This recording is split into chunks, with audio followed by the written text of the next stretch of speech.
नमस्कार.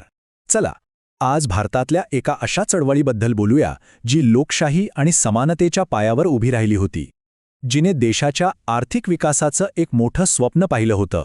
पण आज तिचं वास्तव काय आहे?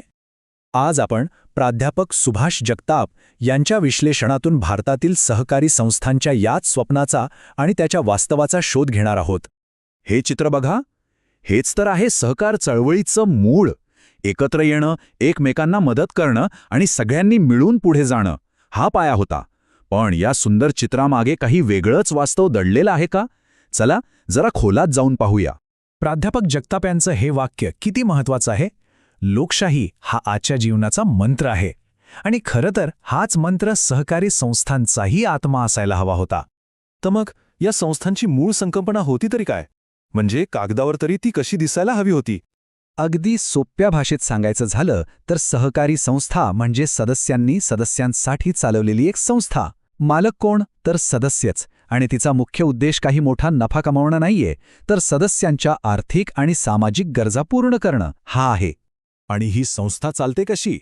तर पूर्णपणे लोकशाहीच्या तत्वांवर. इथे कोणाकडे किती पैसा आहे याला महत्त्व नाही, तर माणसाला आहे. एक सदस्य एक मत, हेच सगळ्यात महत्त्वाचं तत्त्व. निर्णय घेताना सगळ्यांचा सहभाग हवा. निवडून आलेले प्रतिनिधी सदस्यांना जबाबदार हवेत. आणि हो, सदस्यत्व सगळ्यांसाठी खुलं. याच गोष्टी तर या संस्थांना खऱ्या अर्थाने लोकांची संस्था बनवतात, नाही का?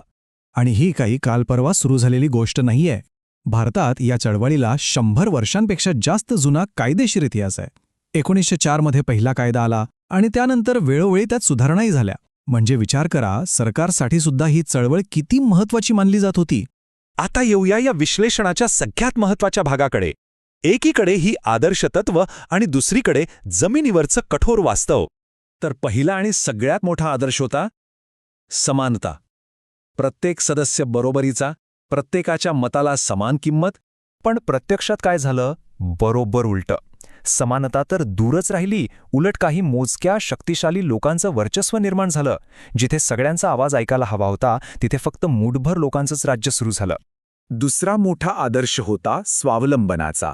म्हणजे संस्था स्वतःच्या पायावर उभी राहील, कोणावर अवलंबून राहणार नाही, सदस्यांच्याच बचतीतून चालेल. आणि खरं चित्र काय दिसलं? स्वावलंबन नाही, तर पूर्णपणे परावलंबन. लेखक तर याला एक खूपच जळजळीत शब्द वापरतात. ते म्हणतात, हा एक कॅन्सर आहे. सरकार आणि बँकांवर अवलंबून राहण्याचा एक असा आजार जो संस्थेला आतून पोखरून काढतोय. आणि गंमत म्हणजे हे फक्त लेखकाचं म्हणणं नाहीये. गोरवाला समितीसारख्या अनेक सरकारी अहवालांनी सुद्धा हेच वास्तव समोर आणलं. रिपोर्ट काय सांगतात की संस्थांची संख्या तर खूप वाढली, पण क्वालिटीचं काय? ती पूर्णपणे घसरली.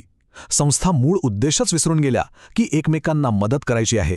त्याऐवजी काय झालं? त्या फक्त डिरेक्टर आणि त्यांच्या जवळच्या लोकांच्या फायद्यासाठी काम करू लागल्या. आणि याचा परिणाम? ज्या गरीब लहान शेतकऱ्याला पैशाची गरज होती तो बाजूलाच राहिला आणि कर्ज मिळालं ते मोठ्या श्रीमंत शेतकऱ्यांना. मग प्रश्न पडतो की हे सगळं घडलं कसं? एकेकाळी इतकी आशादायक वाटणारी ही चळवळ इतकी का घसरली? चला या समस्येच्या अगदी मुळाशी जाऊया. यावर लेखकाचं निदान अगदी सरळ आणि तितकंच धक्कादायक आहे. ते म्हणतात, या सगळ्या अपयशाचं मूळ कारण फक्त एकच आहे, तो म्हणजे या संस्थांचा लोकशाही पायाच वाळूच्या किल्ल्यासारखा ढासळतोय. आणि मग लेखक एक असा प्रश्न विचारतात जो आपल्याला विचार करायला लावतो.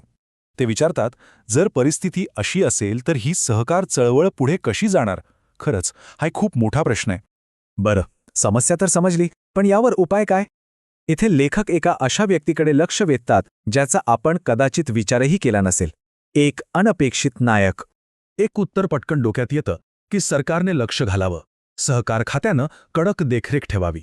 याला सरकारी लोकशाही म्हणता येईल. पण लेखक म्हणतात, थांबा, खरी किल्ली इथे नाहीये. खरी किल्ली आहे एका अशा व्यक्तीकडे जो ह्या सगळ्याच्या केंद्रस्थानी आहे, आणि तो म्हणजे संस्थेचा सचिव. सचिव? हो, सचिव. आश्चर्य वाटेल, पण तोच समस्येचं मूळ आहे आणि तोच उपायाची किल्लीसुद्धा. कसं? बघा, तोच निरक्षर सदस्यांची दिशाभूल करू शकतो, पैशांचा गैरवापर करू शकतो, पण त्याचवेळी तोच संस्थेचा खरा सूत्रचालक आहे. जर याच सचिवावर नीट लक्ष केंद्रित केलं, त्याला योग्य दिशा दिली, तर तोच एक मोठी ताकद बनू शकतो.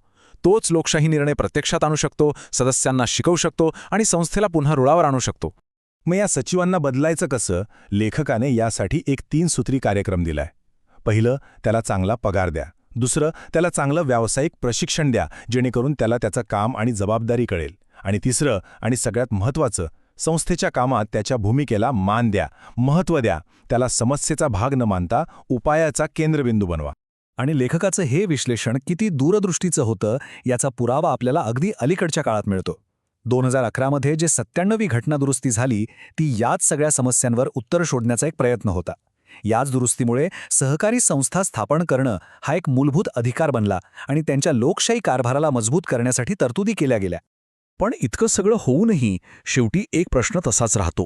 कायदे बदलले, सुधारणा झाल्या, पण तरीही ह्या सहकारी संस्था त्यांच्या पुढची आव्हानं पार करून त्यांनी दिलेलं लोकशाहीचं वचन खरंच पूर्ण करू शकतील का?